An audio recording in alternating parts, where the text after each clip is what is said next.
नमस्कार मैत्रिणींनो, सर्वांना श्री स्वामी समर्थ. माझ्या चॅनलमध्ये मी तुम्हा सर्वांचं पुन्हा एकदा खूप खूप मनापासून स्वागत करते. प्रेमाचा देव कामदेव, ज्याच्या एका बाणाने कोणाच्याही मनात प्रेम निर्माण होऊ शकतं. पण एक दिवस त्याने चुकून असा बाण मारला ज्यामुळे संपूर्ण विश्व हादरलं. भगवान महादेवांची समाधी भंग झाली आणि रागाच्या भरात त्यांनी उघडला तिसरा डोळा. क्षणात कामदेव जळून भस्म झाले.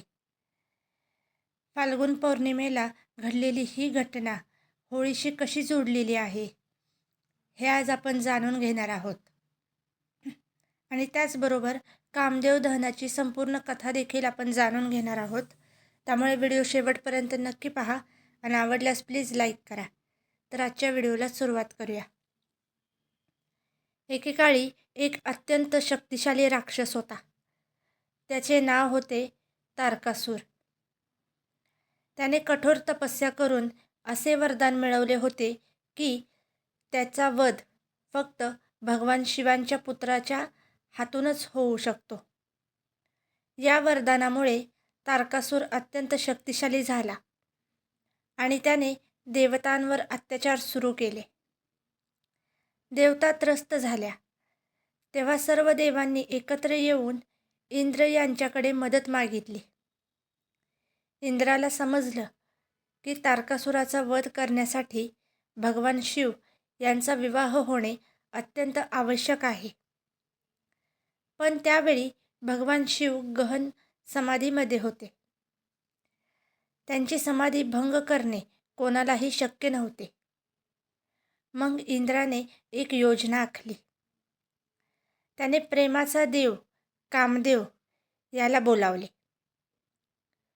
कामदेवाने आपल्या पत्नी रती हिच्यासोबत हिमालयात प्रवेश घेतला.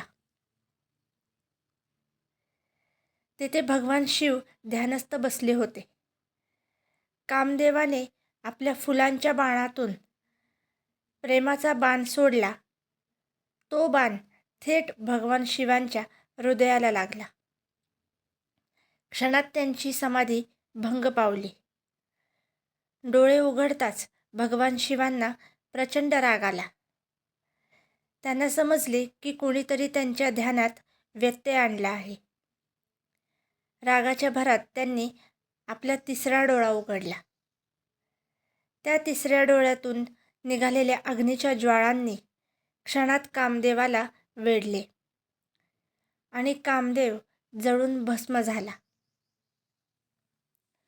हे पाहून रतीदेवी शोकाकुल झाली. तिने भगवान शिवांना विनंती केली.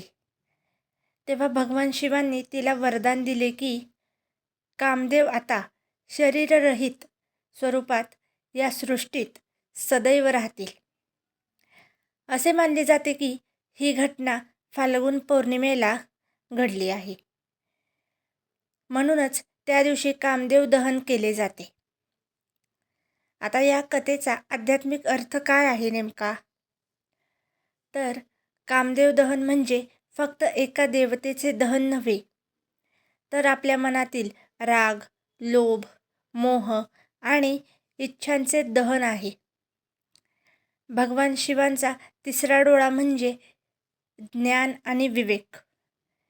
जेव्हा आपल्या जीवनात ज्ञानाचा प्रकाश येतो तेव्हा आपल्या मनातील सर्व नकारात्मक इच्छा आपोआप नष्ट होतात. मैत्रिणींनो, होळी म्हणजे फक्त होलिका दहन नव्हे, तर कामदेव दहन देखील आहे. या फाल्गुन पौर्णिमेला आपल्या मनातील राग, लोभ, मोह या सर्व गोष्टींचा त्याग करा. भगवान शिवांसारखी शांतता आणि संयम आपल्या जीवनात आणा. जर हा व्हिडिओ तुम्हाला आवडला असेल तर व्हिडिओला लाईक करा, शेअर करा आणि चॅनलला प्लीज सबस्क्राईब करा.